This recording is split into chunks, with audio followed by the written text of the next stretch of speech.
Ladies and gentlemen, please take your seats and silence your mobile devices. Our program will begin shortly.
Ladies and gentlemen, please take your seats. Our program will begin shortly.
Ladies and gentlemen, please take your seats. Our program will begin shortly.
Ladies and gentlemen, please welcome the Honorable Sam Brownback, Ambassador at Large for International Religious Freedom.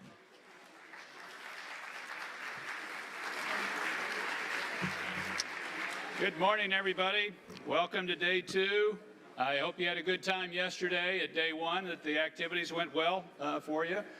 Did any of you get to any of the sidebar events?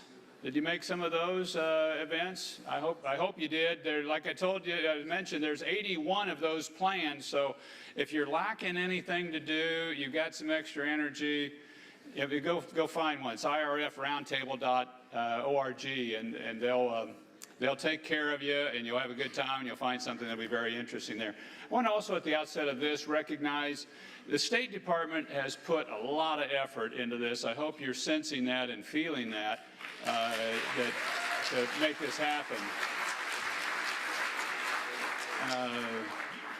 there are a number of people that have volunteered / been drafted at State Department to be a part of this. So it's whether they, I don't know if they really volunteered or they just say, hey, well, we need the help and you need to get into it. So let's give a round of applause to some of the State Department people that are doing that. Guys, they're around on the side. They're really good.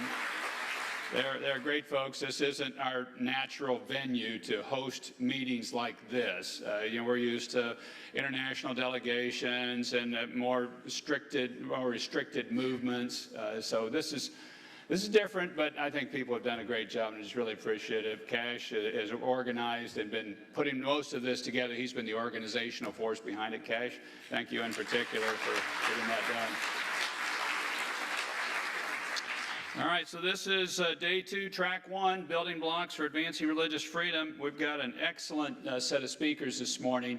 I think you're going to find them very interesting. As you know, there are 2 other tracks taking place. One's on emerging trends and others on development assistance and religious freedom issues.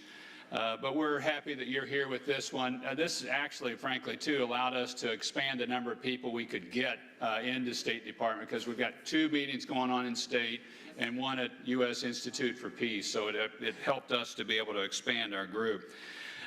We've got a survivor that's going to be the first presenter here. And so just let me get rolling here with the first welcome introduction of a survivor by National Security Council Director Lisa Curtis. She will provide the introduction of the survivor that's going to kick off our session this morning. Please welcome Lisa Curtis.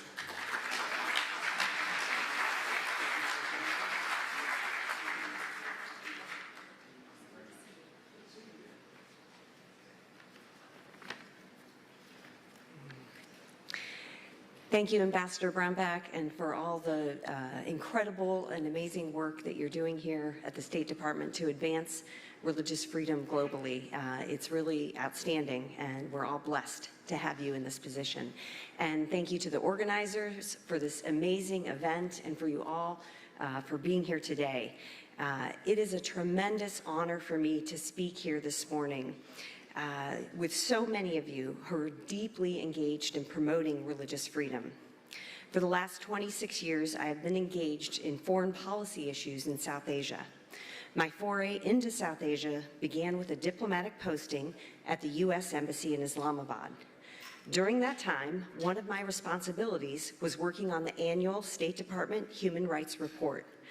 That was in the early 1990s, and neither the State Department Religious Freedom Report nor the Office of International Religious Freedom even existed.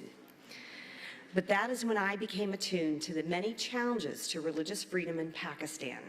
I met regularly with religious minorities, Christians, Ahmadis, Hindus, Sikhs, and others, to hear their stories and then document them in our report so that we could shed light on the problems and give voice to the persecuted. All of us in this room spend significant time devoted to countering destructive forces that draw people and society away from the center and towards violence and extremism. Often these actions are taken in the name of religion. In South Asia, I believe we need to recognize the challenges of intolerance and extremism that the region continues to face even in this modern age. One of the major challenges in Pakistan has been the misuse of its blasphemy law. Currently, Pakistan has more people in jail for blasphemy than all other countries on the earth combined. There are currently over 40 people on death row or serving life sentences for blasphemy in Pakistan. The law is notorious and frequently used, though no death sentences have actually been upheld, thank goodness. We appreciate that after 10 long years of being unjustly imprisoned on charges of committing blasphemy, Pakistan's Supreme Court finally acquitted Asia Bibi last year, and she is now safely settled.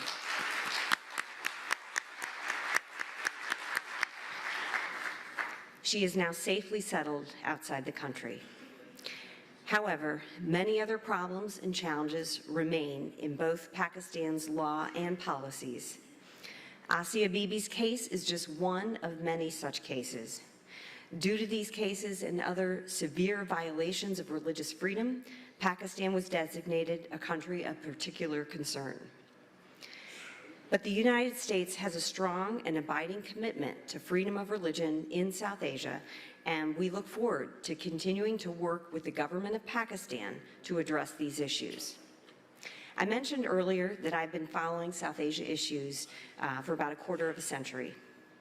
In the span of my career, I've seen many ups and downs, and I know I've forgotten many of the experiences that I've had.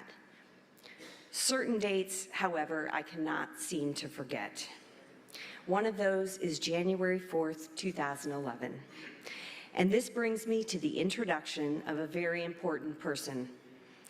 Today, I would like to introduce to you a survivor of Pakistan's conflicted religious and legal policies. He is someone who has a passion for defending religious and minority rights that I suppose you could say he inherited from his father, the late governor of Punjab, Salman Taseer. Governor Taseer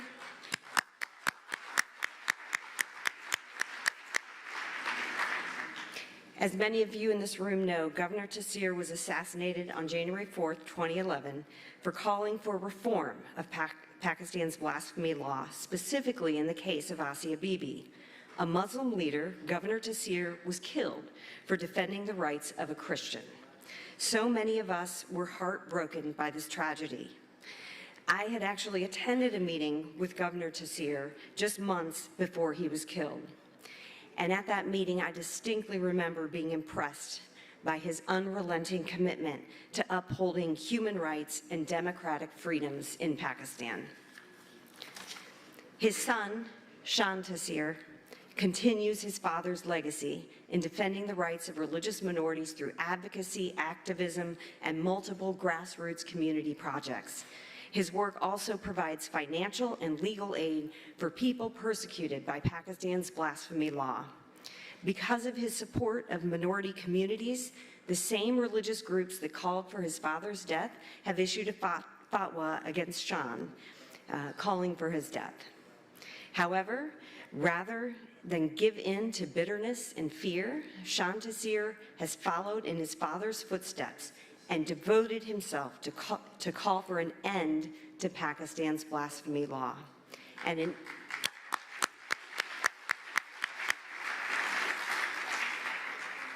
an end to religious discrimination in all its forms across the country. The Taseers, father and son, are truly remarkable people and symbols of courage and humanity. It is with great pleasure and humility that I introduce to you Shan Taseer.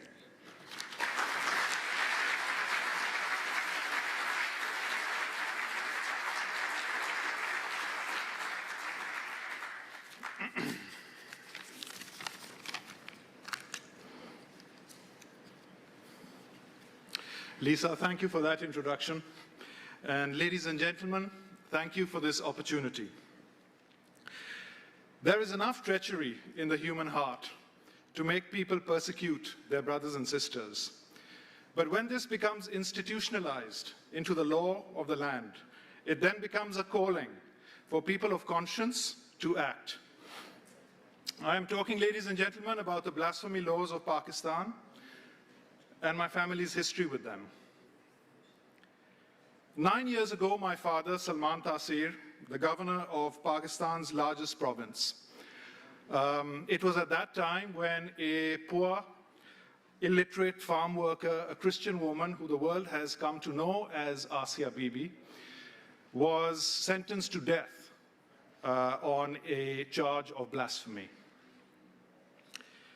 As with virtually all cases of blasphemy, the religious hysteria and frenzy that the mere accusation creates puts enough pressure and intimidation on the police, on judges, on lawyers to deliver a verdict to placate an angry mob.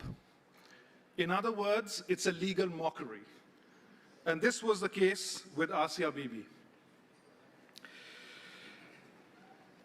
My father, who was the governor at the time, said no, not on my watch. I will not let this injustice take place with this woman, not while I'm governor. He threw his weight behind Asia Bibi. He met her in prison. He showed publicly that he stood for her. He called for a presidential pardon, given the weaknesses in the case, and he called for reform of the blasphemy law. Needless to say, religious groups were incensed. There were countrywide protests asking my father to retract not only his support for Asia, but also his call for reform of the blasphemy law. And when he refused, a fatwa was made against him, basically a religious proclamation calling for his murder and calling for any believer to take his life. Many well-wishers, including myself, concerned for his well-being, asked him to consider a retraction.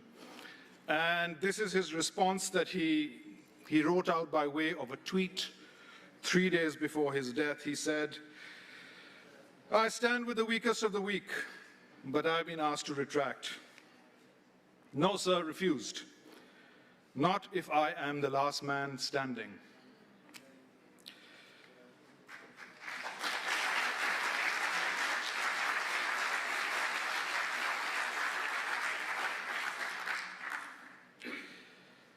As it turned out, ladies and gentlemen, he was the last man standing. And on the 4th of January, 2011, influenced by the calls for murder, his own bodyguard shot him with 27 bullets of an automatic weapon. 8 years later, the woman that my father gave his life to defend has been found innocent by the highest courts in the country.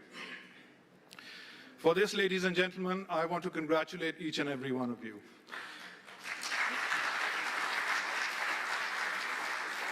Asia Bibi's acquittal is a victory for humanity, it's a victory for human dignity, and it's a victory for common sense. As conscientious human beings, this is our victory. That a grave injustice has been put right for all of history to know. But as we celebrate these victories, we must be mindful of the challenges ahead. While Asia Bibi, the world's most famous prisoner, victim of blasphemy, is a free woman, I want you all to know that there are 200 more Asia Bibis in jail accused of the blasphemy law in Pakistan today, and these are only the reported cases. It is in their name that I speak to you today.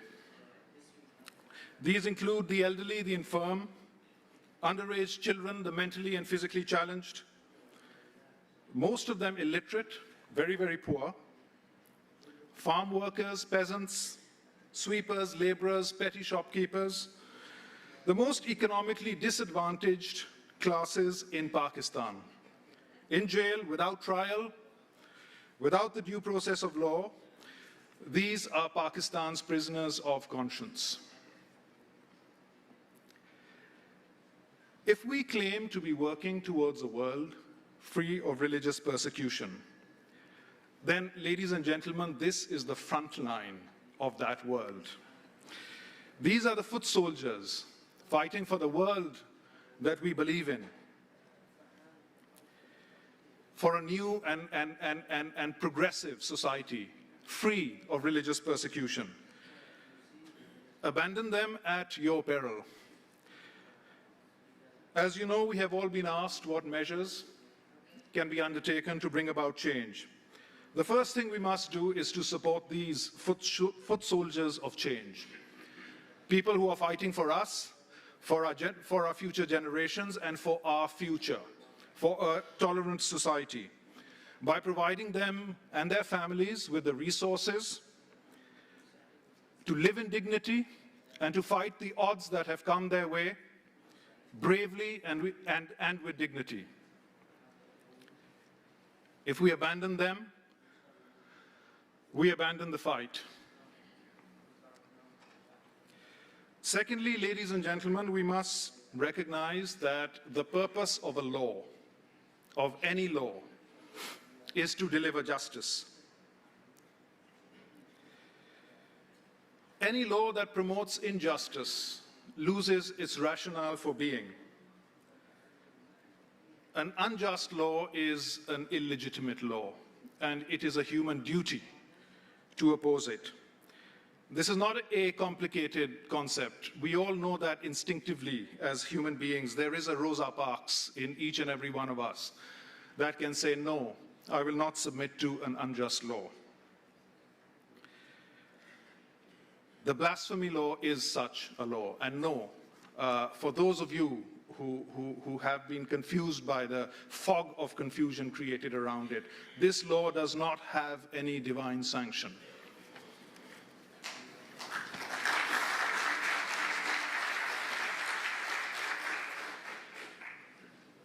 The greatest weapon that our persecutors have is silence. They have managed to close the debate, not because they have won, not because they have put forward any great arguments, but through fear and silence and intimidation, through the barrel of a gun. We need to reopen that debate. We need to send a message to those merchants of hate, to those persecutors, that they may have silenced us, but this debate is not over. On this note, I want to point out to our friends in the State Department that the Prime Minister of Pakistan is visiting Washington on Saturday on a state visit to meet with the President of the United States.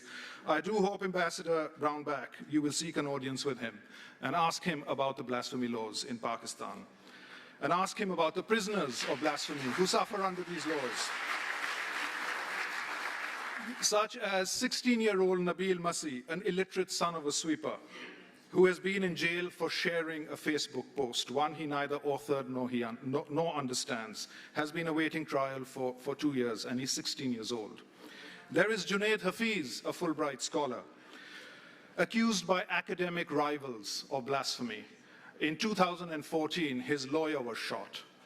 I hope you ask the Prime Minister of Pakistan how he expects Junaid Hafiz, in such circumstances, to expect to get a fair trial.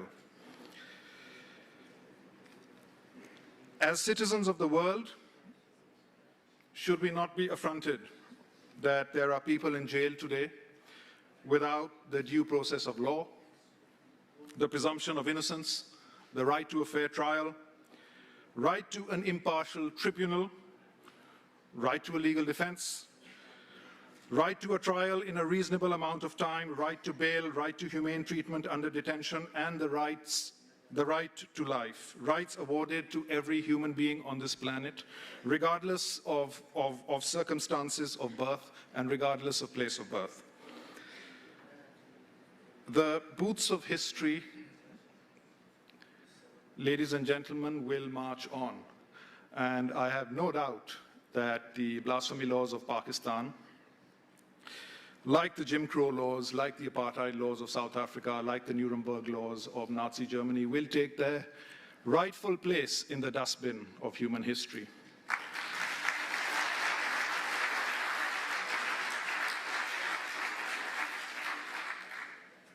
And when that day comes, and I hope it will be in our lifetime, we may want to ask ourselves what we did to help those who suffer under this law. That, I believe, is the question that my father's sacrifice asks of our generation. Do we pick up where he left off? Will we help the 200 Asia Bibis in jail suffering under the blasphemy law? And that is my question to everyone today. Thank you, and in solidarity.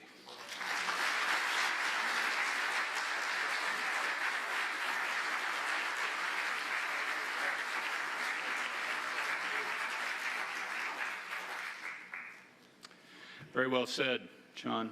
As a former governor myself, I know those moments when they come up, and when something wrong happens, and you have to decide then whether you're going to have the courage to stand up and to stand against it, even though the vast majority of people actually, maybe I shouldn't say the vast majority, even though you know it's dangerous to do. And I'm an admirer of your dad. I remember when it happened. I was an admirer of your father at that time when it took place. I read a book not too long ago called, the title of it was Leadership Pain. And the whole concept of the book is that people will lead to the level of their pain tolerance. Most people know the right thing to do. They just, they always are calculating the pain, and if it's going to be too painful, they just go, I'm not willing to do this. It's too painful to do. I submit it to you as a thought because a lot of us in this room, a lot of you are going to be in situations standing up for religious freedom, standing up for religious minorities perhaps, that there's going to be pain associated with it. Hopefully not anything like the ultimate price that your father paid. But will we then take the right action? Will we be willing to say, I'm willing to take the pain? It's a real challenge of leadership. It's a powerful session and great comments, and we'll take your message on up for the meeting with the President and the Prime Minister this weekend. Next, you're going to hear from a friend of mine. Thank you. And a remarkable individual, Joel Rosenberg. Joel's a man of deep faith. He's also a best-selling author. How many of your books have been bestsellers, Joel? A few. How many do you have? Two. Only 18? 18 bestseller books. How many of you have read a Joel Rosenberg book? Okay, I got a few out here in the audience. And Joel's a great leader. The reason, though, it's not to discuss one of his books that I've got him coming forward here, that we've had him on the program. We have him because he has led a group of evangelical leaders to meet with leaders throughout the Arab world to build bridges and understanding. This is something that's desperately needed. And these are individuals often that disagree substantially on ideas and tactics. But to start, we got to start a discussion somewhere. And so he's led these delegations to some amazing places and leaders to start building bridges and to start building understanding. And there's lots of disagreement that exists if you just looked at this on paper. But for us to get a start, we've got to get a discussion going, and he's led that. For that, I've asked him to come here and to speak about what has been the nature of those and how we can build these sort of bridges and bridges towards understanding. Please welcome Joel Rosenberg.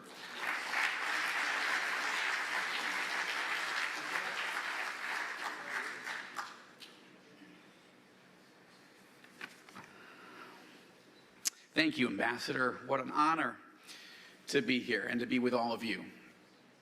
Speak up for those who cannot speak for the rights, speak for themselves, and for the rights of all who are destitute.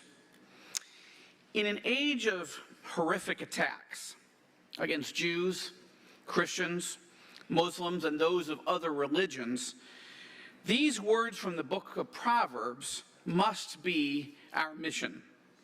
And I want to thank the President, the Vice President, Secretary of State Pompeo, and of course, Ambassador Brownback, a dear friend for 25 years, for making the advancement of religious freedom a top global priority as well as an American priority, and for holding this conference to let us speak for those who cannot speak for themselves. I've titled my remarks this morning, Advancing Religious Freedom in the Middle East, an Israeli Evangelical's Perspective. And I'd like to share a few thoughts in two areas. First, briefly, the state of religious freedom in Israel, where I live and are raising my family. And, as the ambassador noted, the state of religious freedom in the Arab Muslim world. Not a comprehensive view, time does not permit, but some of the observations that I have had and our team has had as we have traveled on these delegations. First, some context. I am the grandson of Orthodox Jews who escaped out of Russia in the early years of the 20th century when Jews were being beaten, raped, and murdered in the pogroms. By God's grace, my grandparents and great-grandparents came to America, and it was here, in America, in Brooklyn specifically, that they were free to pray, to keep kosher, and to study Torah. It was here that my father was raised Orthodox Jewish. And it was here that my father was free not only to study the Hebrew Scriptures, but the New Testament as well. Free to study and explore. Free to ask hard and sometimes unpopular questions. free to come to his own conclusion that Jesus of Nazareth is the Messiah that our prophet spoke of and our people have for so long have longed for. And so in 1973, my father became a follower of Jesus. And a few years later, I became a follower of Jesus as well, and for this I am deeply grateful. 5 years ago, my wife and sons and I were free to make another choice. We went through a process known as making aliyah. That is, we became citizens of the state of Israel. And specifically, we became dual citizens of the United States and Israel. And we sold our home, we sold our possessions or gave them away, and we moved to Israel to start a new life. Today we live in Jerusalem. 2 of our sons serve in the Israeli army. Slowly but surely, we're putting our roots down in ancient soil. It has been the hardest, but the most exciting journey that our family has ever been on. And it has given us a unique perspective on what's happening in Israel and the region. Now, the state of Israel is certainly far from perfect, but it is a modern miracle. Born out of the ashes of the Holocaust, the worst attack on religious freedom, and I think in human history, certainly one of them, certainly does. The fulfillment of ancient prophecies, thriving despite repeated wars and enemies who are hell-bent for our annihilation. A booming economy and a robust and I would say raucous democracy, the only in our region. What's more, Israel is a magnificent model of religious freedom. A safe harbor for Jews from all over the world, regardless of how religious or non-religious they are. And the safest, freest country in the Middle East for people of all faiths and no faith. 75% of Israel's population of 9 million people are Jews, 75%. 20% are Muslims or Druze, full citizens, absolutely equal rights, free to attend mosques, build mosques, read the Quran, and raise their children in the faith. Only about 2% of Israel's population are Christians or followers of Jesus, Catholics, Orthodox, evangelicals, and Messianic Jews. We are admittedly a small minority, but we are free. We are free to practice our faith and to preach it. Now, do religious minorities in Israel face a variety of governmental and societal challenges? We do, including an inordinate and I would say unhealthy control by one faith stream, ultra-Orthodox Judaism, a relatively small minority, but who has quite an outsized control over the daily lives of others. Now, ultra-Orthodox Jews are wonderful people and have every right to advocate in the political sphere. The country is just wrestling with how much does the rest of everybody have to go with their views. That's understandable, and that's the debate we're having, whether it deals with rules governing marriage or burial or divorce or immigration or other issues. Look, there is much that the Israeli government can and should do to make reforms and improve the quality of life for religious minorities of all kinds, and the sooner the better. That said, when you hear from our critics that Muslims and Christians face enormous persecution from the government, that is not accurate. Certainly not by the standards of the rest of our region. And there is no apartheid. Muslim, Druze, and Christian Arabs have served as members of the Knesset, Israel's parliament. Since the founding of the state, in fact, 81 of them have served as members of parliament, including 12 at this very moment. Muslims, Druze, and Christians serve with distinction in Israel's military, police, academia, media, and business. Just this past week, a wonderful, brilliant Israeli Arab Muslim was named chairman of Israel's largest bank. So, and also Arab Christians and Muslims also have and do continue to serve as justices on Israel's Supreme Court, an extraordinary evidence of the openness of the Israeli society. Now look, challenges remain, including and maybe especially the wrenching conflict that we have with our Palestinian neighbors, and for which we must continue to work and pray very hard for peace and reconciliation. Still, I want to say as I begin that I am deeply encouraged by the state of religious freedom in Israel today.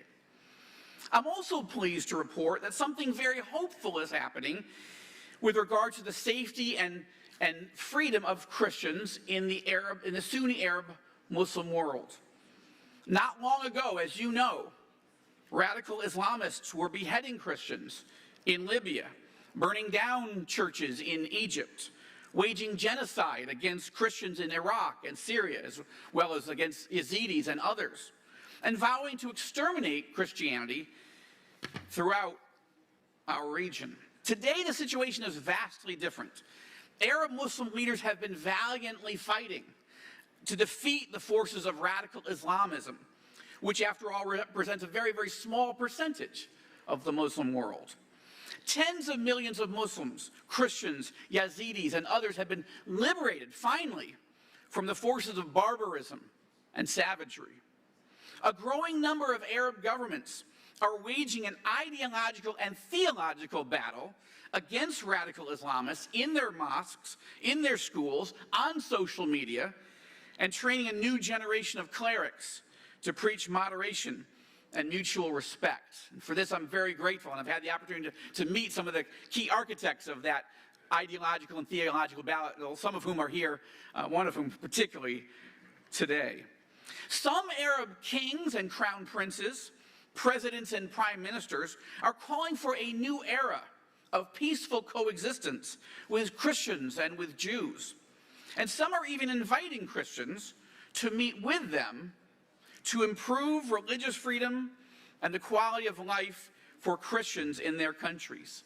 Now, such trends are not receiving nearly enough attention, not in the media, not even in academia or among religious leaders. But these changes are real and they are historic, and they do deserve more attention. Over the last few decades, I've had the opportunity to travel extensively throughout the North Africa and Middle East, from Morocco to Afghanistan, building friendships with Muslims and with Christians. And recently, as the ambassador said, I've had the opportunity over the last several years to lead 5 different delegations of American evangelical leaders to Sunni Arab countries, twice to Egypt, once to Jordan, and once to the United Arab Emirates and Saudi Arabia. We've met with Christian leaders and with Muslim leaders at the highest levels. In Imam, King Abdullah II, a winner of last year's Templeton Prize for his historic and extraordinary efforts to promote interfaith dialogue and religious freedom. He invited our delegation to come and have a wonderful working lunch at his palace. In Cairo, we were supposed to spend an hour with President El-Sisi and ended up spending 3 hours almost. This was the first time an Egyptian president had ever invited a group of evangelical Christians to come and sit with him. And actually, I've had a total of 4 meetings now with President Sisi and consider him a friend. In Abu Dhabi, Crown Prince Mohammed bin Zayed spent 2 hours with our delegation in his home. Also the first time that leaders of the United Arab Emirates had ever invited evangelicals for such dialogue and such meetings. In Riyadh, Crown Prince Mohammed bin Salman also spent 2 full hours with us. And we were told that this was the first time that evangelical Christian leaders had ever been invited to meet with senior Saudi members of the Saudi royal family in 300 years. In each country, we made it clear that we were not coming for a photo op, but we wanted to build long-term strategic friendships. And in each country, our talks were not only friendly, I would say they were warm. We listened to each leader's vision of reform and to their accomplishments, their record of accomplishments. We also asked candid, sometimes very direct questions about the challenges facing Christians in their country, about other human rights issues, about the plans that these leaders have for improving religious freedom and human rights for Christians and for all religious minorities. I wish that I had time to go into all that we learned, but I want to report a few things, very encouraging things that we came away with. In Saudi Arabia, admittedly, no churches have yet been built, but I pray that this will change soon. Still, there are important signs of progress. Thousands of extremist preachers who refuse to change their teaching of extremism have been fired from the mosques, thousands of them. Christian foreign nationals are increasingly allowed to gather in private homes and businesses for worship and for Bible study without government interference. And the Crown Prince is beginning to reach out to leaders of other faiths, not only meeting with us as evangelicals, but with Coptic Pope, the Coptic Orthodox Pope Tawadros in Cairo last year, and the Archbishop of Canterbury in London, and Jewish leaders in New York. In the United Arab Emirates, some 700 Christian churches now operate freely without fear of government persecution. New houses of worship are being built. And in February, the United Arab Emirates welcomed Pope Francis for several days of high-level talks, as well as to lead a mass in their largest stadium with 185,000 people attending. This was the first time that a Roman Catholic pontiff had ever stepped foot on the Arabian Peninsula in the 1400 years of Islam. Amen. And I would note that National Geographic has made a beautiful documentary film that we previewed a few nights ago called The Peace Visit that will air on the National Geographic channel soon, and I would commend that to your attention. In Jordan, King Abdullah II has granted land along the Jordan River so that 13 Christian denominations were able to build churches and now baptize Christians. Through documents like the Imam message and A Common Word, the king has taken the lead in promoting religious moderation, tolerance, and respect for Christians. Indeed, I would argue that under the wise leadership of His Majesty, Jordan has emerged as the safest and freest country for Christians in the entire Arab world, though I believe there are other countries that are competing for that title, and I'm glad for that. That said, I would say that perhaps the most dramatic progress in recent years is being made in Egypt. Under the leadership of President el-Sisi, every church that was burned down, destroyed, or damaged during the Muslim Brotherhood's reign of terror has been rebuilt at government expense. Some 6,500 new churches have applied for permission to legally operate in Egypt, and more than 1,000 have already received their permission. The rest, meanwhile, are operating freely. This is interesting.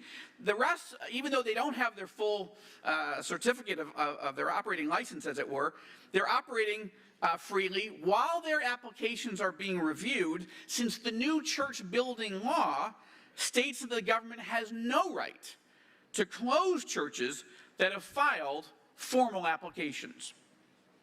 In January, President el-Sisi invited me to bring a second evangelical delegation, and we attended the dedication of the gorgeous Nativity of the Christ Cathedral not far from Cairo.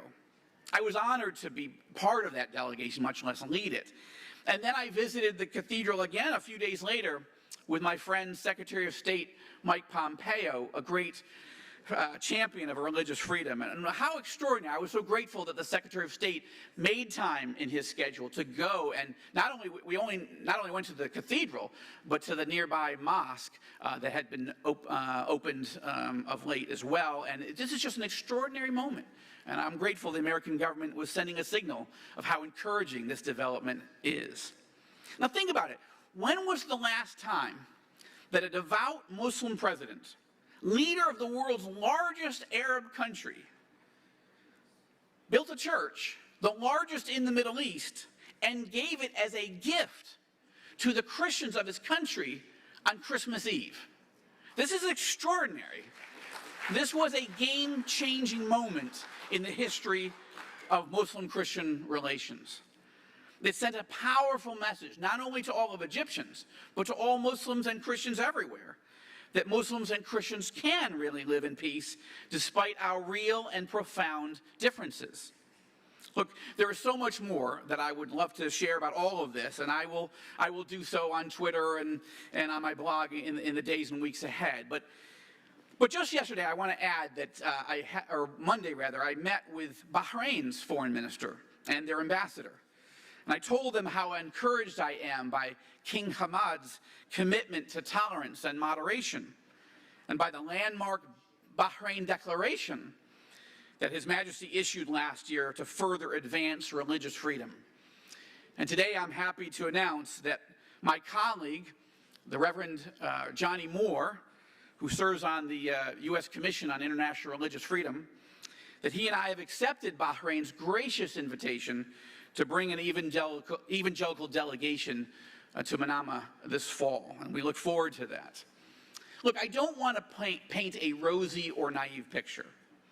Enormous challenges remain for Christians and other religious minorities in the Arab world. Deep change must occur in education, in culture, and in government. But as a dual U.S.-Israeli citizen, a Jewish evangelical, building friendships with leaders throughout Israel and the Muslim world, I want to tell you that I see signs of hope. And I believe that when leaders of any country advance real reforms and make real progress, especially in the area of religious freedom, that they should be publicly praised, even as we encourage them to do more. Allow me to close with a quote from the Universal Declaration of Human Rights. I want to point your attention specifically to Article 18, which was approved by the UN General Assembly in December of 1948. Quote, "Everyone has the right of freedom of thought, conscience, and religion, and this right includes the freedom to change his religion or belief." Perhaps the most uncomfortable element for some when it comes to discussing matters of religious freedom is the right of every person not only to choose his faith, but to change it. Yet but we must not shy away from this topic, sensitive though it is, certainly in my culture, I'm sure in all of yours as well. For having the freedom to decide what we believe about God and having the freedom to change our mind is a sacred human right granted to us by God Himself. And government's job is not to grant rights, it's to guard them. And no human right, none, is more important than the right to seek the truth about who God is, how to know Him personally, and how our soul can spend eternity with Him. This is the freedom that my father found here in the United States. And this is the freedom that changed his life and mine. And I want to thank you, each of you, for all that you do to preserve, protect, and defend that right, and for speaking up for those who cannot speak for themselves. God bless you, and may your tribe increase. Thank you.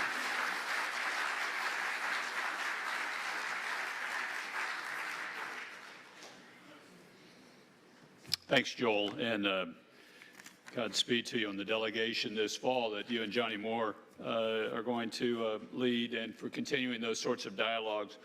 I've had this issue raised with me a couple of times here at the conference, so I just want to go right at it. That all people are presenting different ideas, and you may agree with some of them, you may disagree with some of them.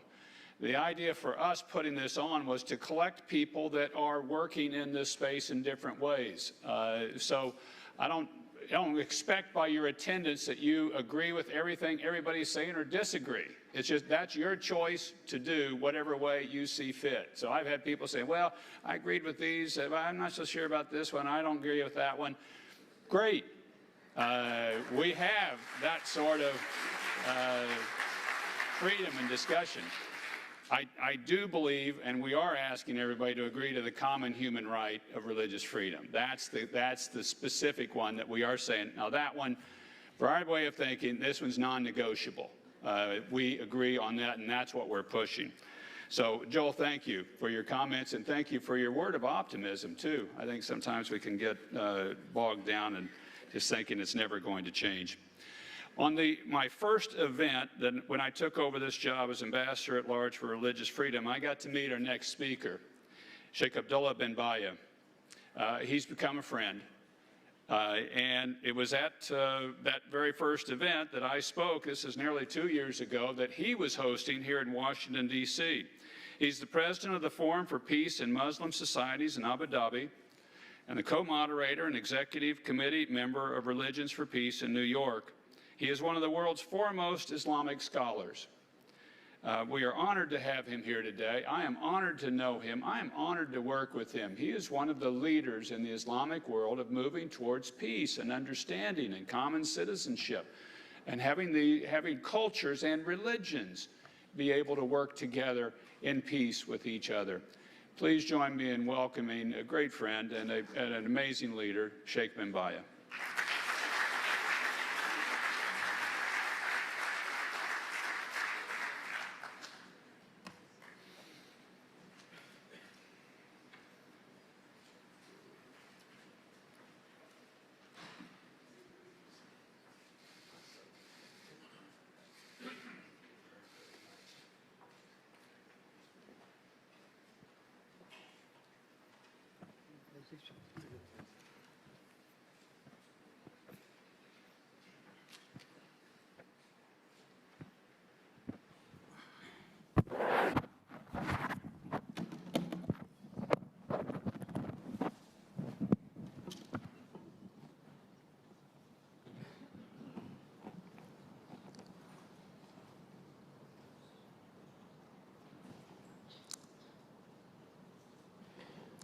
الحمد لله رب العالمين اللهم صل على سيدنا محمد النبي الرحمة وعلى إخوانه من النبيين والمرسلين.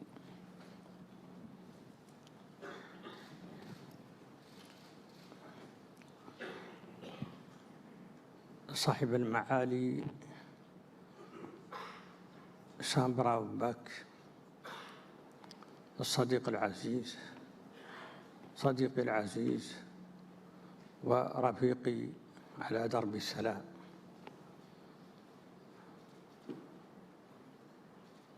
هذا التنوع البشري والتنوع الفكري والتنوع في الديانات يدل فعلا على أنكم نجحتم في تنظيم حوار بين الأفكار المختلفة في جو من الحرية وأكاد أقول من الصداقة، فربحتم الرهان الحرية. So, Bismillah ar-Rahman ar-Rahim. In the name of God, the most compassionate, most merciful, may God bless and peace be upon the Prophet Muhammad and all of God's emissaries to humankind. My friend, Ambassador Brownback, State Department hosts, distinguished delegates and participants, I address each of you in the name, in your name and your beautiful qualities. Peace and God's blessings be upon all of you. I think that this diversity of thoughts, of just the human diversity in the room and the religious diversity indicates that you've been successful in bringing this about and bringing all of this diversity here together in this extraordinary space, free space of thought and religious traditions. ربحتم رهان الحرية.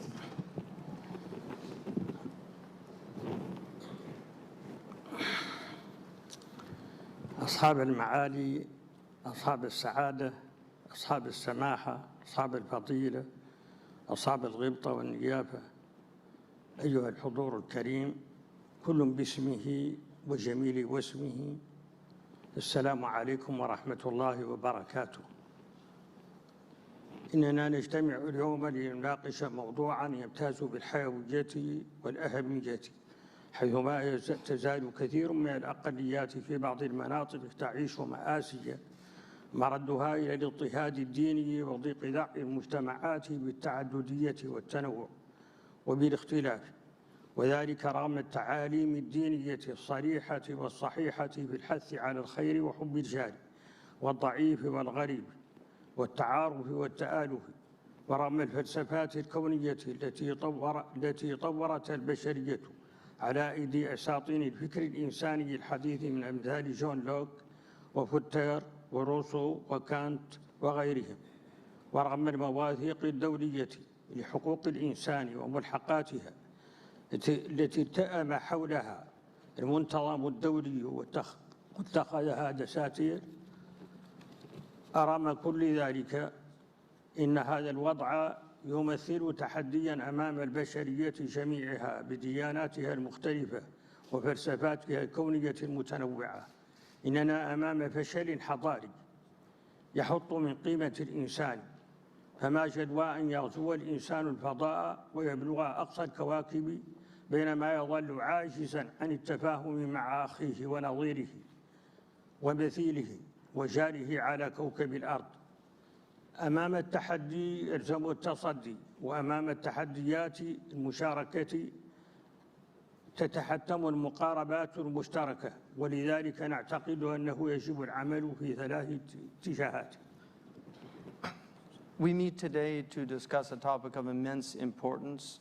Many minorities around the world still suffer due to religious persecution and the provincial outlook of its majority members, who lack an understanding and appreciation for the value of pluralism, diversity, and difference, despite the explicit and sound religious teachings that encourage the common weal, love of neighbor, mutual respect, conviviality, and harmony.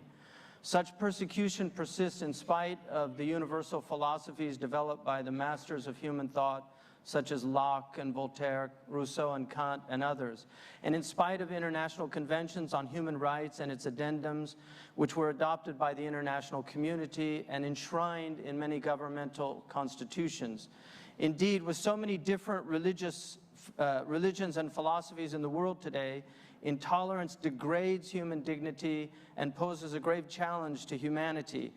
What purpose is served by human forays into outer space if we're still incapable of understanding our fellow global citizens, our neighbors, and even ourselves here on Earth? When facing such global challenges, we must employ measures that entail common approaches. Therefore, I believe in working in 3 parallel and complementary directions.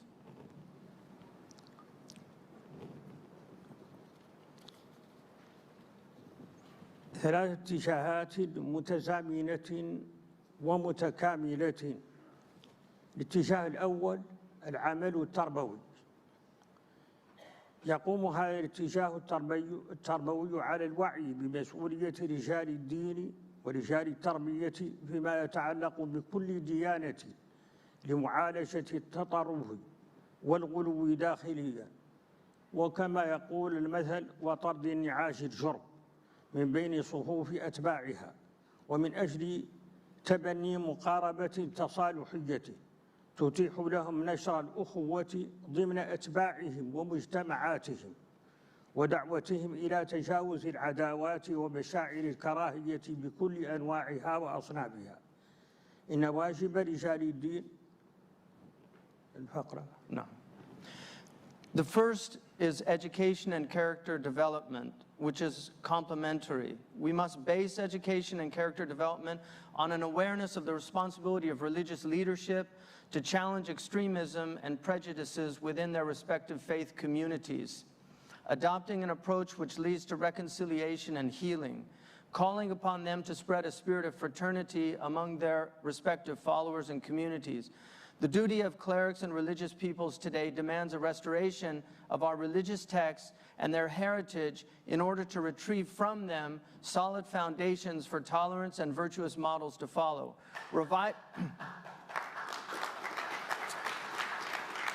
reviving them to establish these values in the hearts of their followers through appropriately interpreting and applying them to contemporary times and places and the interest of human beings today.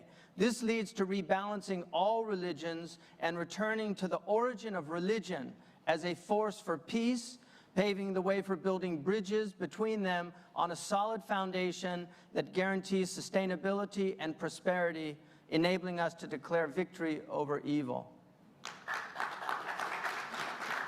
إن واجب رجال الدين اليوم هو العودة إلى نصوصهم الدينية وتراثهم ليستمدوا أسسا متينة للتسامح ونماذج مضيئة يسهم إحياؤها في إرساء قيمه في نفوس أتباعهم عن طريق التأويل الملائم والمقارب للزمان والمكان ومصالح الإنسان، وذلك ما يسهم في إعادة التوازن في نطاق كل ديانة وفي الرجوع إلى أصل الدين كطاقة للسلام، مما يمهد لبناء الجسور بينها على أسس صلبة ودعائم قوية قابلة للاستمرار والاستقرار بل للازدهار ولإعلاء الانتصار على الشر.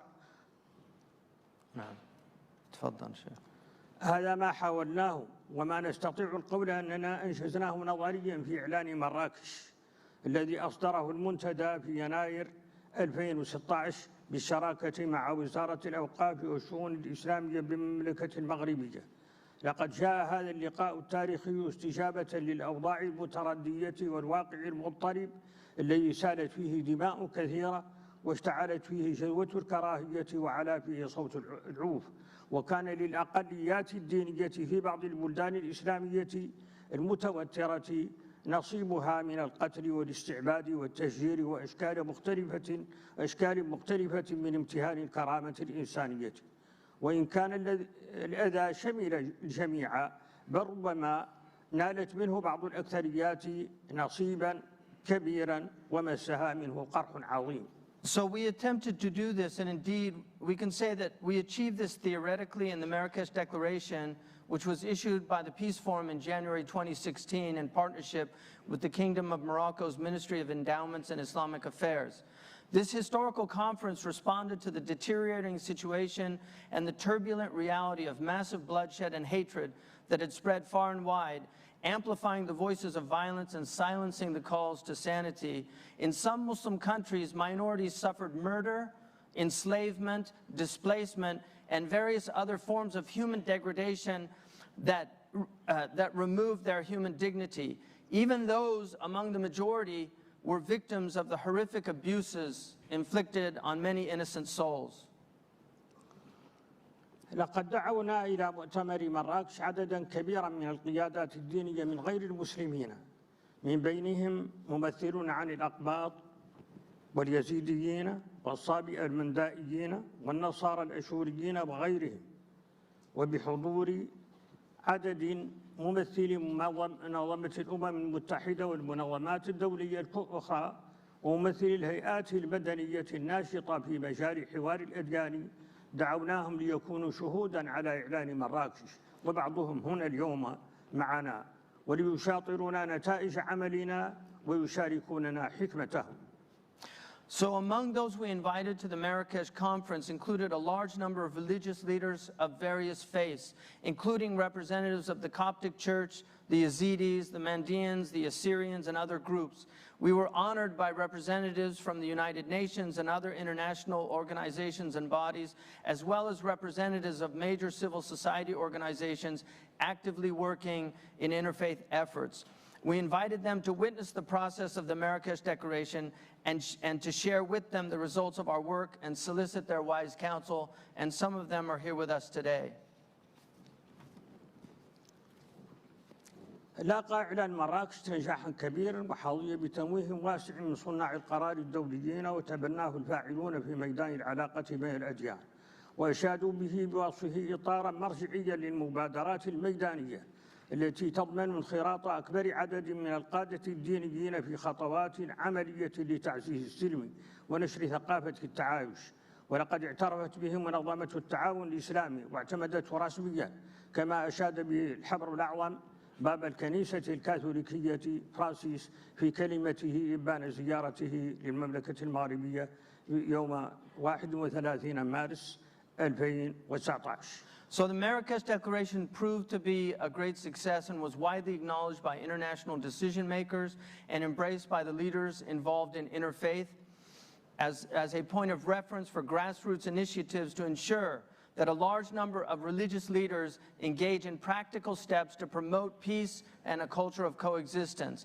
It was officially recognized and adopted by the Organization of Islamic Cooperation and was applauded by His Holiness Pope Francis during his visit to the Kingdom of Morocco on the 31st of March 2019.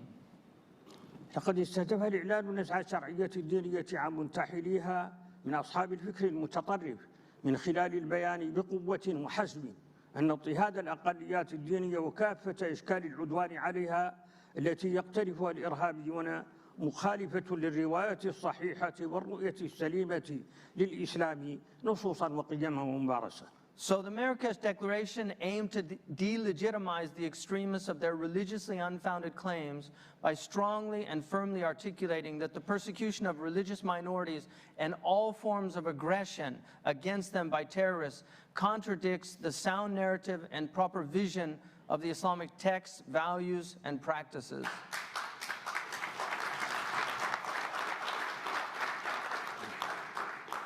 لقد استهدف الإعلان استلهم الإعلان روحه ومبادئه من صحيفة المدينة، وهي وثيقة موثقة وصحيحة من رحم الإسلام وتراثه الأصيل كادت أن تنسى في ظروف وفترات من التاريخ. في هذه الصحيفة يعلن النبي صلى الله عليه وسلم الحقوق والواجبات المتساوية والمتكافئة بين جميع سكان المدينة على اختلاف دياناتهم وجذورهم القبلية كأول دستور لتعاقدهم في الإسلام. The Marrakesh Declaration was inspired by the spirit and principles of the Medina Charter, an authentic document which came from the matrix of Islam and its original heritage, which had almost been forgotten in some circumstances and periods of history. In this charter, the Prophet, peace be upon him, proclaims the equal rights and duties of all the inhabitants of Medina, regardless of their different religions and tribal roots, as the first contractual constitution in Islam's history. إننا نتحدث في إعلان مراكش عن مفهوم الأقليات باعتبارها الرائج في الاصطلاح القانوني الدولي المعاصر والثقافة السياسية الراهنة. أما صحيفة المدينة فإنها لم تتحدث عن أكثرية ولا أقلية، بل إن بنودها ومضامينها القائمة على العدل جعلت مفهوم الأكثرية والأقلية لا معنى له ولا أثر، إذ عندما يطبق القانون العادل الرحيم فلا أقلية ولا أكثرية، بل مواطنين متساوين في الكرامة والحقوق والواجبات. In the Marrakesh Declaration, when we speak of minorities, we mean the concept used in contemporary international legal and political culture. As for the Medina Charter itself, it did not use terms such as minority and majority. Rather, its provisions and implications for justice made the concepts of majority versus minority meaningless. When we implement just and merciful laws, the term majority versus minority lose their import. Rather, they are equal citizens in their dignity, rights, and duties.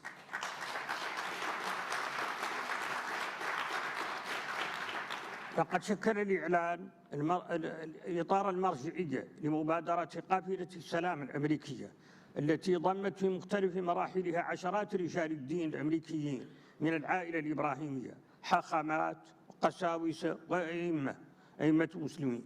اشترك هؤلاء جميعا في العيش والحركة والأكل والنوم والسفر، كلهم يقوم بشعائر دينه التي هي جزء من حياته اليومية بمرأى ومسمع من الآخر، يتكلمون يبحثون، ولكن الأهم أنهم يشاهدون ويشهدون ويكتشفون في النهاية أنهم إخوة يشتركون في أكثر مما كانوا يتصورون. لقد اجتمعنا في أبو ظبي عاصمة دولة الإمارات العربية المتحدة في فضاء من التسامح وجو من التصالح، وأصدرنا بيانا يعبر عن كل المعاني النبيلة والقيم الجميلة التي تشتمل عليها دياناتنا وتقاليدنا، ثم انتقلنا إلى الرباط عاصمة المملكة المغربية لنتشارك في نفس جوه محطة أخرى لتأكيد العلاقة وتوضيح المنهج لتوطيد روح التعاون والتفاهم بين أفراد القافلة وتطوير مقترحات وتحرير مشاريع ميدانية.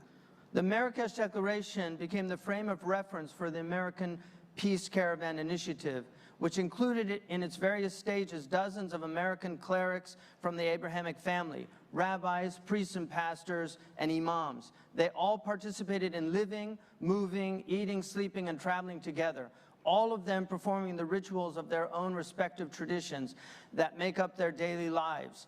In lodging with one another and dialoguing and discussing and researching together, most importantly, they watched, witnessed, and eventually discovered that they were all brothers, sharing more than they had previously imagined. We gathered in Abu Dhabi, in the capital of the United Arab Emirates, in a space of tolerance and an atmosphere of reconciliation. There we issued a statement expressing all the noble teachings and beautiful values of our various religious traditions. Next, we met in Rabat, in the capital of the Kingdom of Morocco, to participate in the same atmosphere in another station to emphasize our cooperation and understanding between the members of the caravan and to develop proposals and suggest grassroots projects that we can implement together. أولئك القادة هم موجودون هنا، موجود هنا سفارسون، الحاخام سفارسون، القسيس باب روبر، الإمام محمد ماجد. أرجوكم أن تقوموا. So here are some of the people that were involved in the caravan: Rabbi Saperstein, Ambassador Saperstein, Imam Magid, and Pastor Bob Roberts from Northwood Church. على إثر النجاح الذي حققته تجربة القافلة الأمريكية التقت العائلة الإبراهيمية في واشنطن فبراير 2018، أصدرت إعلانا واشنطن لحلف الفضول، ثم اجتمعنا في أبو ظبي في الملتقى الخامس لنؤكد هذا الحلف الذي اختار هذا الاسم استلهاما لروح حلف قديم في تاريخ الجزيرة العربية انعقد قبل الإسلام من أجل التضامن والتعاون على تفعيل قيم الخير والمعروف ونصرة الضعيف وإغاثة الملهوف ومنع الظلم والتآسي في المعيشة. رمزية حلف الفضول وخصوصيته التي جعلت النبي عليه الصلاة والسلام يزكيه ويقول: لو دعيت به بالإسلام لأجبت، هي أنه لم يؤسس على ما هو معهود في ذلك العصر من المشترك الديني أو الانتماء القبلي أو العرقي، بل تأسس على القيم الإنسانية وعلى الفضيلة الكونية. Based on the success of the American Peace Caravan, the Abrahamic family met again in Washington, D.C. in February of 2018 and issued the Washington Declaration of an Alliance of Virtue. Then we met again in Abu Dhabi in the 5th Annual Forum to confirm this alliance.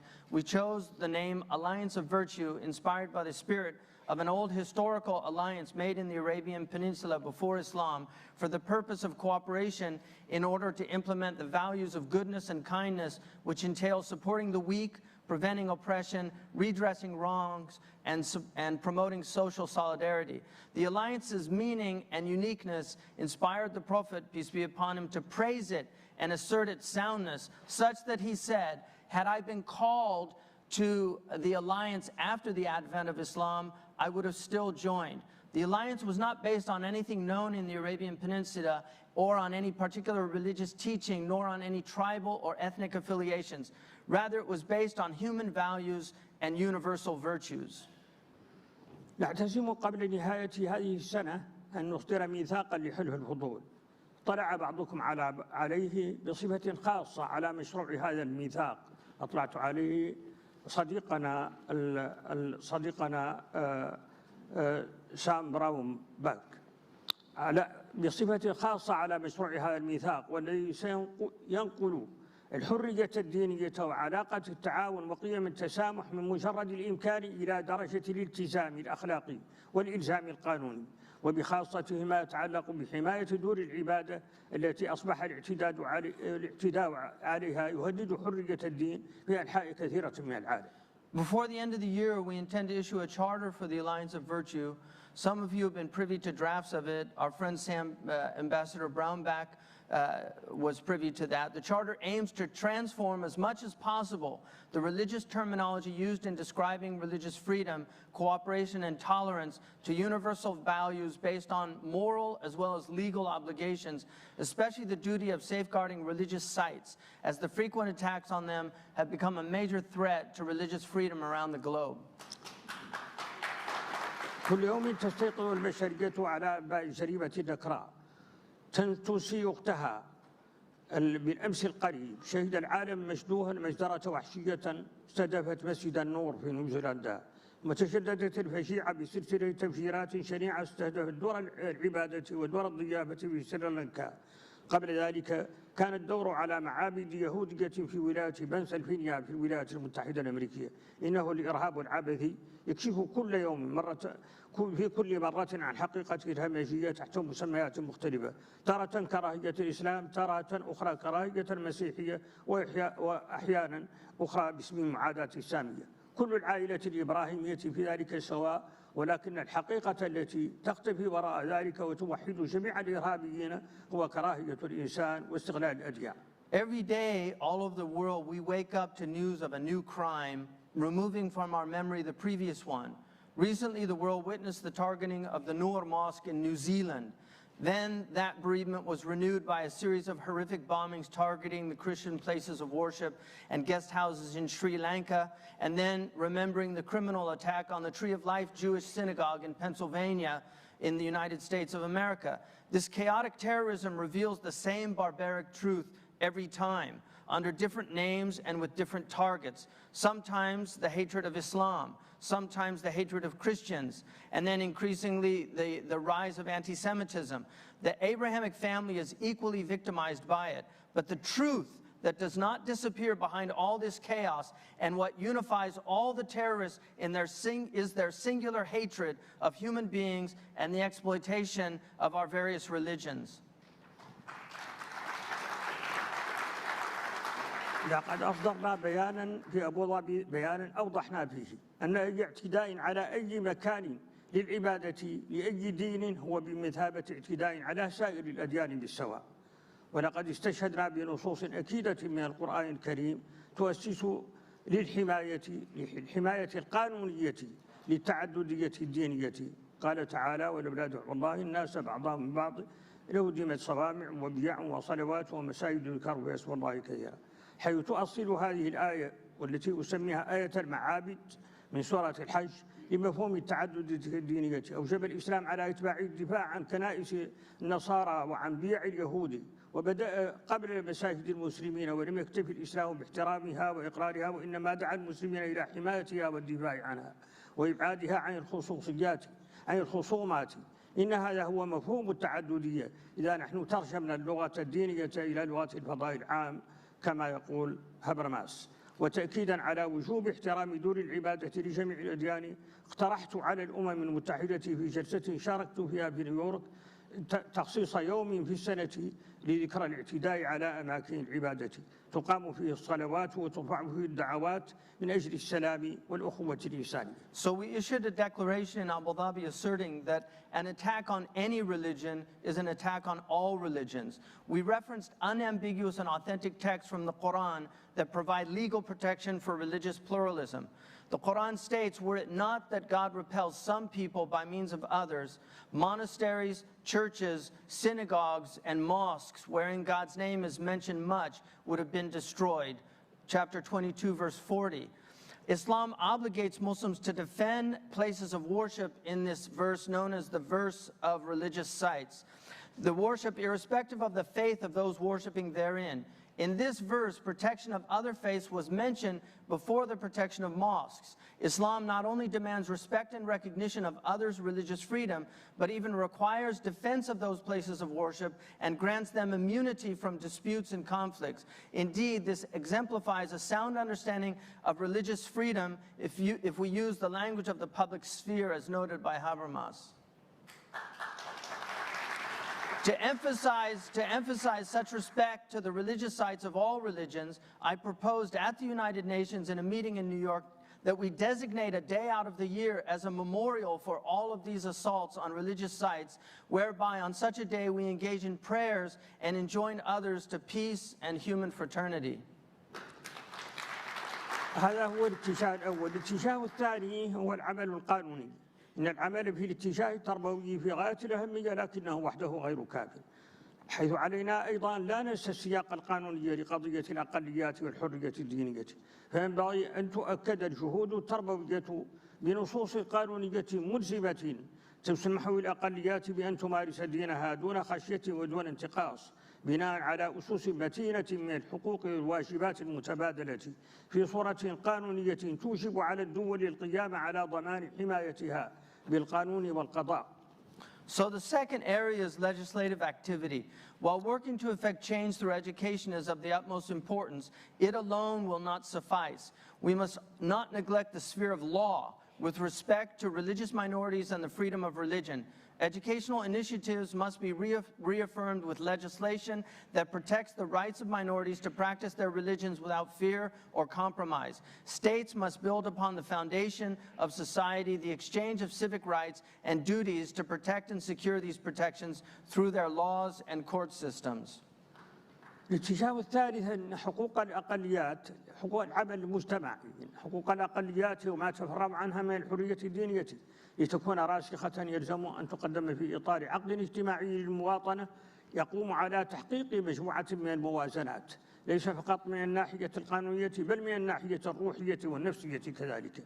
فلكي تكون دعائم هذه المواطنة متينة وليست هشة تتزعزع عند كل حادث، يجب أن تكون خلقا ثابتا في المجتمع قائما على التراضي والإقناع، بحيث تنبع حقوق الأقليات وحرية التدين من المجتمع الذي يتحلى بروح التسامح والاحترام.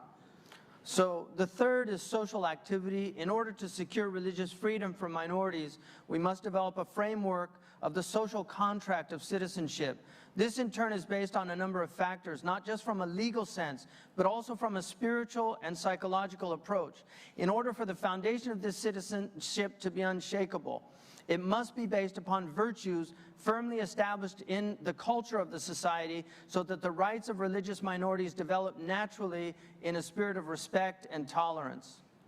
من أهم الموازنات التي تجب مراعاتها الموازنة بين مستوى الاعتراف المبدئي بالحقوق ومستوى التفعيل العملي لها، من خلال التمييز بين مستويات الحقوق في المواطنة وبين مقوماتها الأصلية وبين مكملاتها ولوازمها التي تختلف من بيئة إلى بيئة، والتي يلزم التدرج في اكتسابها عن طريق استراتيجية المحافظة على السلم المجتمعي، لكي لا تعود هذه المكملات على الأصول بالإبطال.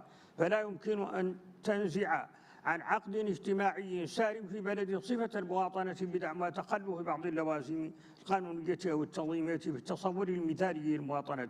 ولذلك فإن الحرية الدينية للأقليات يجب أن تكون مكفولة، وهذا أمر من حيث المبدأ لا يرتقي إليه أدنى شك، وهذا الواجب مسؤولية الحكومات قانونيا ومسؤولية الجميع مجتمعي أخلاقيا. لكن تنزيل هذا المبدأ في الواقع يتطلب كثيرا من الحكمة، وبالتالي على الأطراف أن تتعاون حتى تكون الحرية الدينية حرية مهذبة تتسم بالواقعية في مراعاة خصوصية السياق المحلي، فلا يستحيل استعمال هذه الحرية تعسفا في استعمال الحق وإفراطا فيه. يلزم أن نستعمل ذكاءنا وحسنا المسؤول حتى لا يعطي عملنا نتائج عكسية. فقد يكون من غير الحكمة أن نطالب بحرية تقوم على الحرب، فالسلام هو الأساس، هو الخير الأسمى، الإطار الناظم والاستراتيجية الناجحة لتحقيق هذه الحقوق. So an important aspect to consider involves the balance between having principles on the one hand and their practical applications on the other. This can be done by distinguishing between the various types of citizenship rights, between the essential components and the secondary rights that enhance our lives and differ from one society to another, This last type must be secured in a gradual and strategic manner that preserves social order and stability. Otherwise, working towards the secondary rights will lead to conflicts that compromise the essential rights. We must not annul the social contract embodied in citizenship for claims that secondary rights have been violated in pursuit of an ideal state. For this reason, religious freedom for minorities must be secured as a matter of uncompromising principle. Government has to secure this through legislation and societies through their ethics and values. Applying this principle on the ground, however, will require a great deal of wisdom. In light of this, both those granting and those working to enjoy this freedom must work together cooperatively, taking into account the local context until religious freedom becomes a reality in civil society, because the possibility that rights be abused and taken to extremes remains a reality. We must think deeply with a sense of responsibility to ensure that we don't create the opposite of what we seek. It would be foolish to seek freedoms by means of conflict, for it is peace that is the basis for any such freedom and the highest objective of all. يجب أن نستعمل ذكاءنا وحسنا المسؤول حتى لا يعطي عملنا نتائج عكسية. يجب أن نصل إلى الحرية المهذبة دون أن نعبر على جسر الحرب الذي مرت من خلاله بعض الأمم. إن موقف اللامبالاة من الخصومات وبين الحرب موقف غير مسؤول، فلا يخدم الحرية التي نفسها على المدى البعيد والمتوسط. بل إن أكثر دعاة الحرية الدينية حماسا لها على غرار جان لوك وفولتير لم يكونوا يعتبرونها مبدأ مطلقا، وإنما ربطوها بمقصد السلم من خلال مفهوم النظام العام للمجتمع.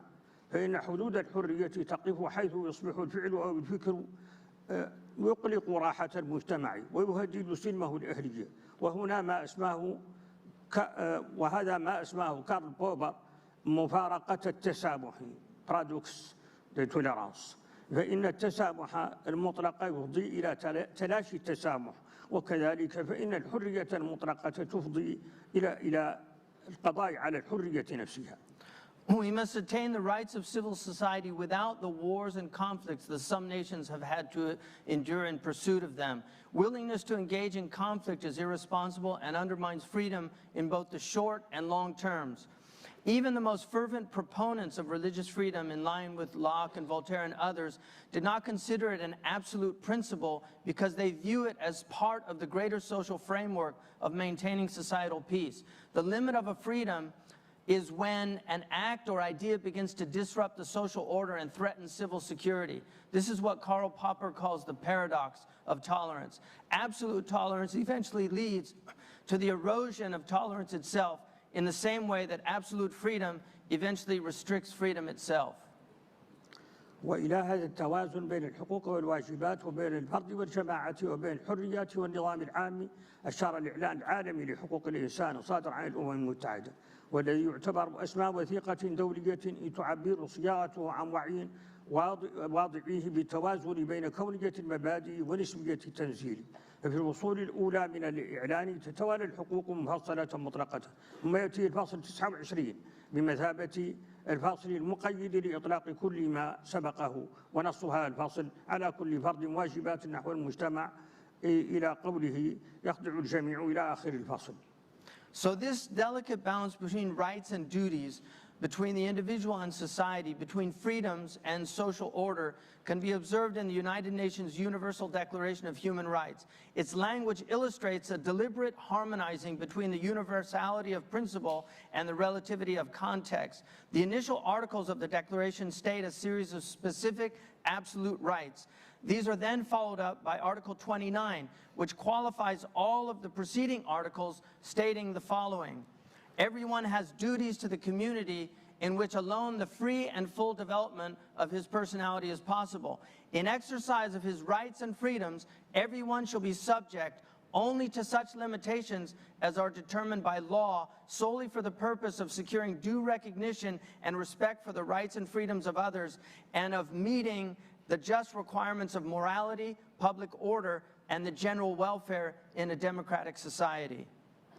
إن هذه القيود تعيد للمرجعية المحلية شيئا من الحاكمية وتفرض علينا عند الحديث عن تصور كلي للمواطنة الكثير من النسبية والتأني في توظيف المفاهيم والمفردات والوعي بما يفرضه اختلاف المشارب الحضارية من ضرورة الحوار المستمر حتى نتوصل إلى أرضية مفهومية متينة بعيدا عن منهج الفرض من الخارج أو من الإذعان بسلطان القوة الذي ثبتت التجربة التاريخية أنه دائما ما يأتي بنتائج عكسية. ومن أوجه الموازنة الضرورية مراعاة التشاذب بين المبادئ فلا يغلب مبدأ على مبدأ آخر بشكل يلغيه، بل يلزم البحث عن صيغة توافقية تحقق التوازن. وهذا ما عبر عنه الفيلسوف توماس كوين حين قال: العدالة من غير رحمة قسوة، والرحمة من غير عدالة فوضى. فلا بد من الجمع بينهما من خلال تدابير جزئية يحكمها السياق. شيخ طلبوا أني أكمل بالإنجليزية للوقت. طيب. Another balance that must be maintained involves different principles such that no principle dominates over another. Instead, an arrangement should be sought that preserves a harmony among them. This is what St. Thomas Aquinas described when he said that we must harmonize between particular principles through the specific consideration that context determines. In that vein, we call for balancing between freedom of expression and freedom of religion. For denigrating religion is a major factor in the deterioration of the freedom to practice religion, which will eventually lead to attacking the religion itself as well as places of worship. Insulting the sacred symbols of religions cannot be considered a form of freedom of expression. This is because one who insults has no objective other than harming and mistreating others and has no intention of securing some good or benefit for himself or another. This stands true even though some people raise objections about the relativity of what is deemed sacred and therefore see no reason to criminalize defamation of religion. It is our view that denigrating sacred symbols of some citizens is actually the denigration, dishonor, and harm of those citizens themselves. Given their right to have their beliefs respected, such activity has no real purpose and comes from a place of ill will. Sometimes it is done to privilege one people over others, which can lead to conflict and strife, and sometimes it is one group making a scapegoat out of another. In this context, we must recognize the policies of the United Arab Emirates in securing the principles of citizenship and protecting minority communities and their freedom of religion. There are prudent policies that take a pragmatic approach in the light of the particularities of their local context.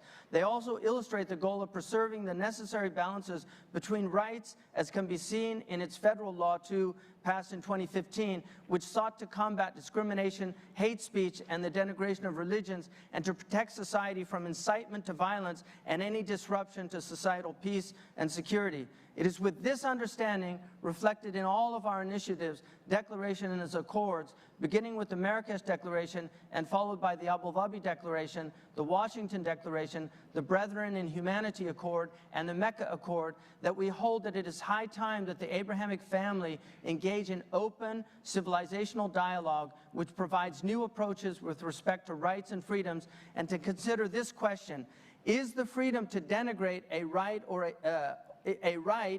a freedom? The alliance of virtue embodies the kind of appropriate language we need, which preserves the desired balance between freedom and peace, the individual and the group, freedom of expression and freedom of religion. With such an approach, we can attain a more developed freedom, one that is reasonable, that entails all the elements for humanity to flourish. Such a dialogue, in which we have high hopes, can be led by figures such as His Excellency Ambassador Sam Brownback, for he is a man of great wisdom, experience, open-mindedness, and compassion for religious minorities. His presence at the assemblies for the Abrahamic family was a source of great support and encouragement and deserves our thanks and respect. He and all of you in attendance have my warmest gratitude. May peace of God be upon all of you. أشكركم على صبركم والسلام عليكم. أشكركم على صبركم والسلام عليكم. He said he thanks all of you for patience with the Arabic reading.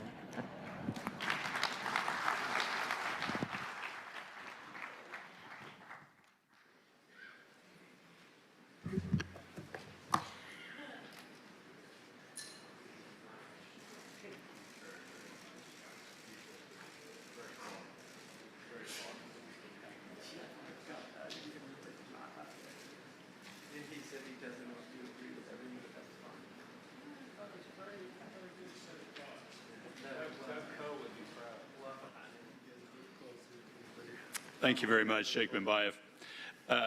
We're off on our schedule some, so we're going to shorten this next bit. Steal out of your break and steal out of the next sections, but we're going to get it all made up. The next three people we have up today are folks that in our office we've openly called the Three Amigos. They're going to have a conversation amongst leaders of the Abrahamic faith. You heard some of that from Sheikh bin Bayyah. The three are Imam Magid, Ambassador Rabbi David Saperstein, and Pastor Bob Roberts. And they're going to have a discussion. They've been working together, a Muslim, a Christian, a Jew, on these sorts of discussions and how we can have these faiths working together. And they're going to have they're going to moderate their own conversation. Thank you very much. Please welcome the Three Amigos.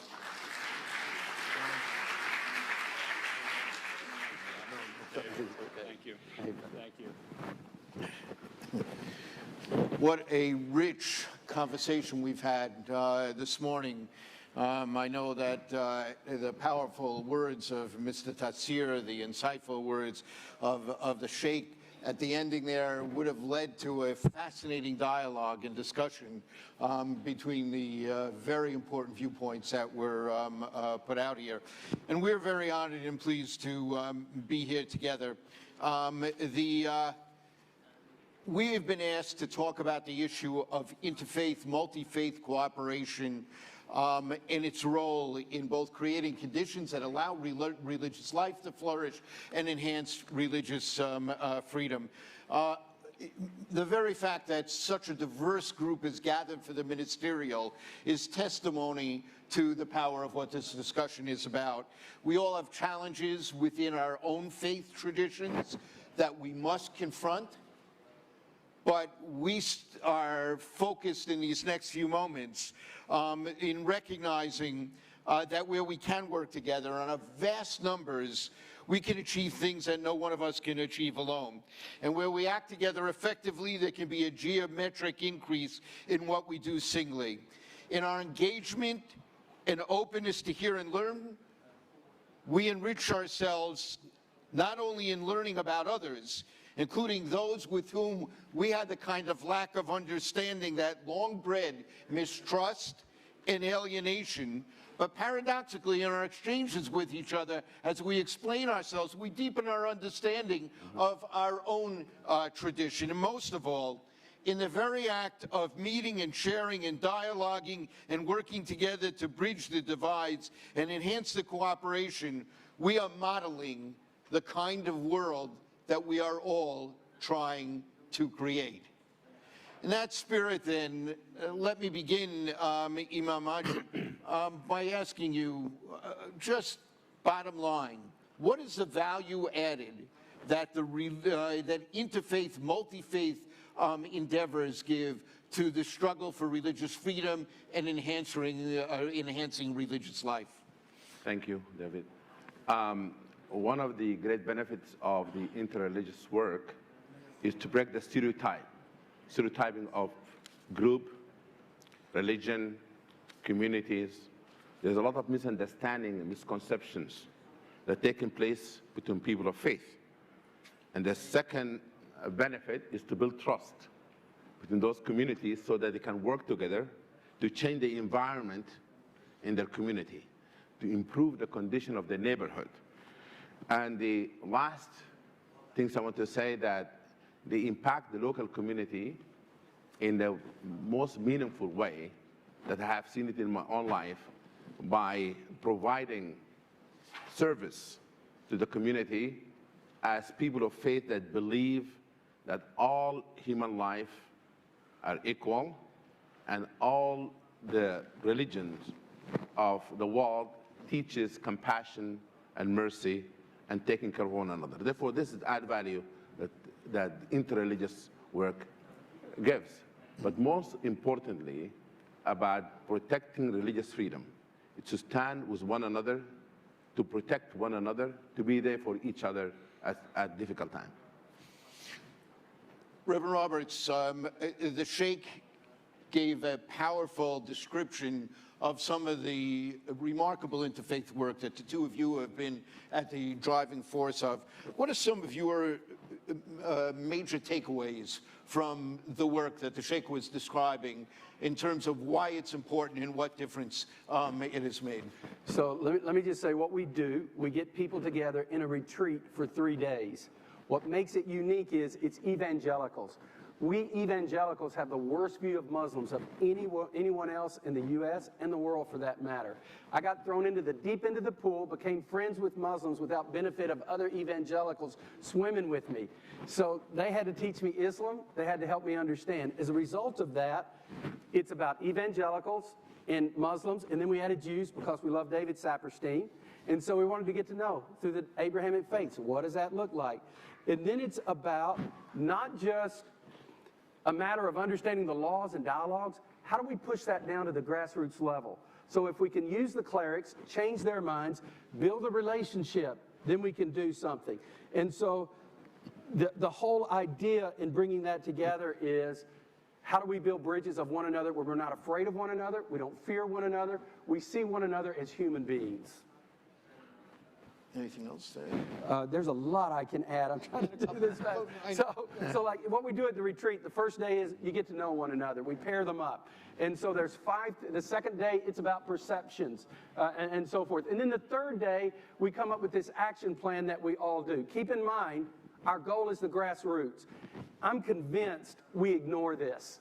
I mean, it's great to pass laws, it's great to do all this, but if we don't go for the clerics, thank God for people who focus on kings and crown princes and presidents, but some of us have to deal with pastors, imams, and rabbis. So here's the 5 things we get them to do. Number 1, go to one another's home to eat a meal together. We don't want you going to a restaurant. We want you to see one another's wives and kids, humanized. Number 2, we want a mixer between the church and the mosque and the synagogue so that they get to know one another.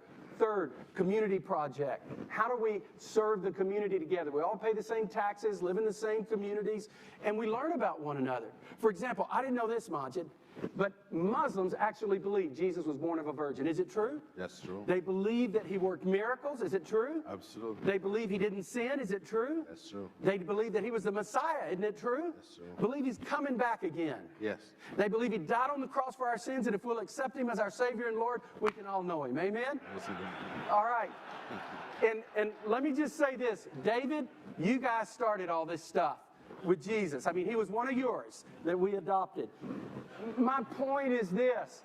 There's so many things that we can learn when we get to know one another. So like Magid's just taught me, it never hit me. I've got a doctor's degree from Fuller Seminary. It never hit me that Jesus didn't eat pork, but he didn't.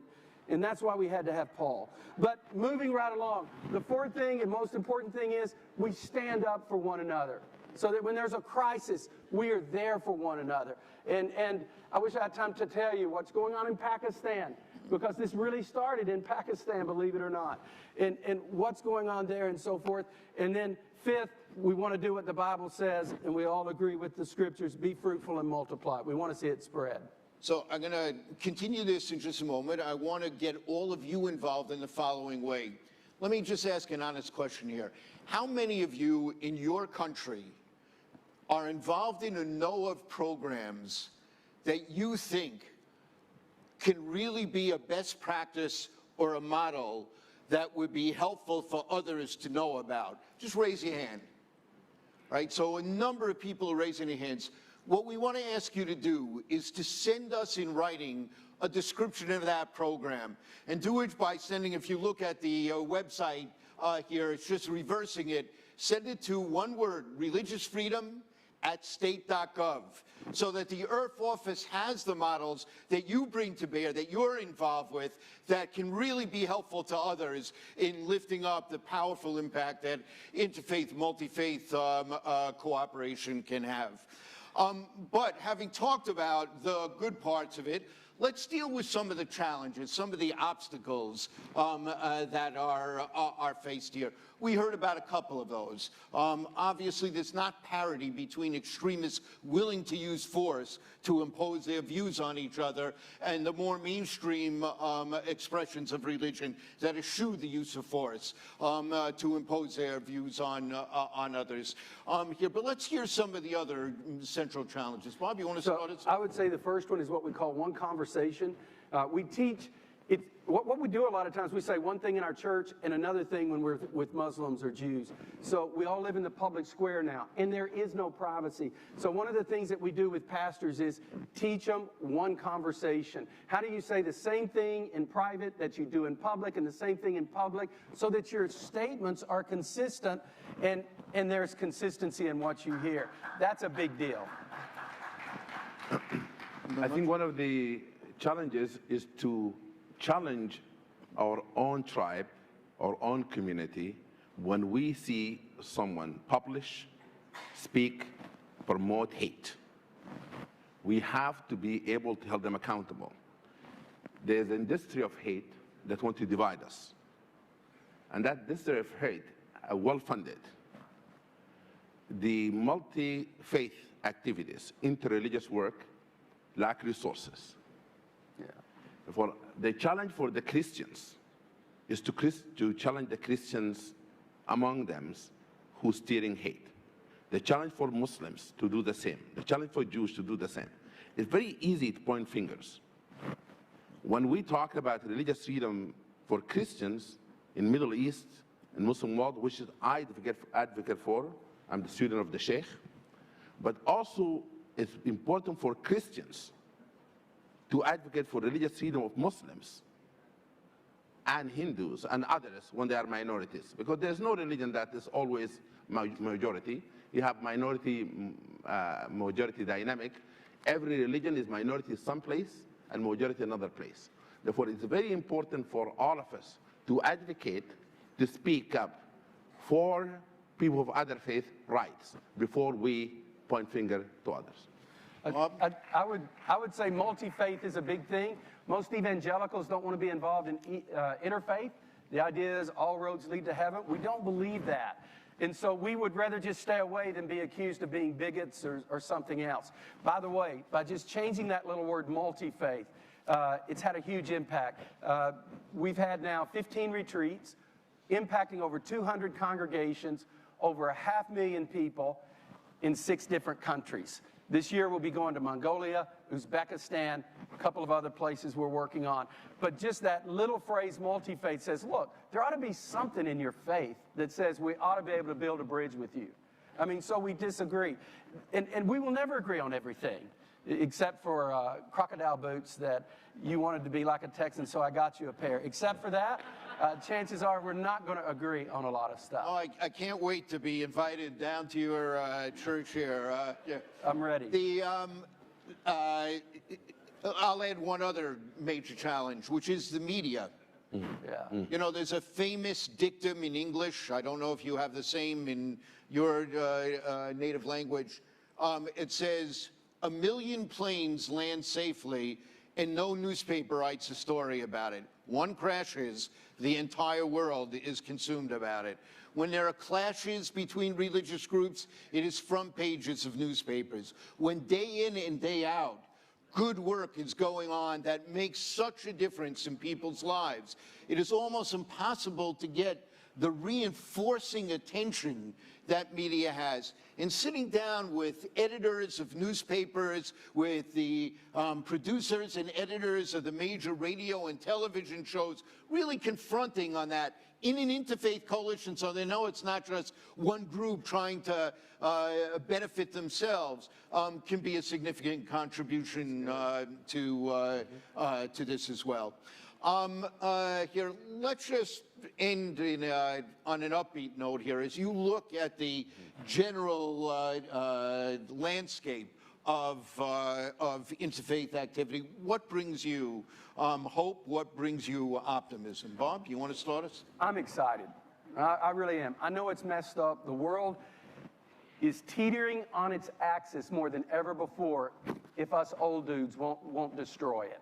this next generation coming up, they see the world different. Most of the pastors that I focus on to get to come to the events, they're in their 30s and their 40s. I'm an old dude, I'm 61. So a lot of the people my age, we're so tribalized in our thinking. And by tribalization, we're isolated from everyone. But all these young pastors, a month ago, I had a young pastor, has thousands of people in his church. He was on the retreat. He went with us to Morocco. And so he had an event at his church. That Sunday morning, he got all kind of negative mail from church members. Why are we inviting an imam to our church? He's an evangelical, conservative, Southern Baptist guy like me. The church was packed. Some people excited, some in anger. When the service was over, all of these members that were upset comes up to him and they go, why haven't we done this before? We're sorry. Our response was wrong. So if us old dudes won't destroy the world and the young guys get a chance to come up, I'm very optimistic about what they'll do. Yesterday, we heard from 3 survivors. All of them, they gave us a message of hope. For a single act of hate, we have seen thousands and millions act of love. People they come to our mosque when the attack took place in New Zealand. People have visited the synagogue to stand in solidarity with the Jewish community, and people have been in churches after Sri Lanka attack. Our mosque have helped rebuild 2 churches were destroyed in one of the Muslim countries because the member of my community went to school in those churches, and they come to me and said, we would like to fundraise to rebuild those 2 churches. And they did. They raised funds to build those 2 churches. I'm optimistic that all of us will continue to resist, to reject the act of hate, violence, terrorism, religious discrimination, because all of us will believe in loving thy neighbor, will believe that in the concept of compassion and love. So many of the extraordinary acts of courage has helped make a difference happen by individuals. I mean, just think of the famous stories, the Muslim leaders in Lahore in 2015 who, when a crowd accused someone of blasphemy and was going to kill them, put themselves in between and saved the lives of those people. The Muslims in North Kenya who, when Al-Shabaab took over a bus with the intent of separating Christians and Muslims to kill the Christians, refused to identify who they were and to separate themselves from each other, saving the lives of almost all of them involved. The interfaith cooperation in Mandalay that brought an end to the violence there 3 or 4 years ago, in Central African Republic in 2014, that helped staunch the violence there. These are things that make a profound difference. But on a larger level internationally, this is an extraordinary moment of opportunity. There is more interfaith, multi-faith cooperation going on across the globe today than at any point in human history. This is a modern phenomenon, and it is one that is of extraordinary potential and power. In the United States, when the attacks on the synagogues in Poway and Tree of Life synagogue happened, and Mother Emanuel Church took place, it was people of all faiths who stood together, who surrounded the churches and the synagogues to protect them, with Muslims cleaning up desecration of Jewish cemeteries, and synagogues opening its doors when mosques were arson here in the United States. In Sri Lanka, here Buddhists, Christians stood together on behalf of Muslims when the Muslims were being attacked or criticized because they were all being accused of what the few had done. Here, a Muslim group stood up to denounce the harm there, and so too in New Zealand, these extraordinary efforts. This is an extraordinary time to be involved in this work. So thank you all for what you do. Go forward with courage, for yours is an awesome agenda at this time that can make all the difference, and we all look forward to working together. Thank you.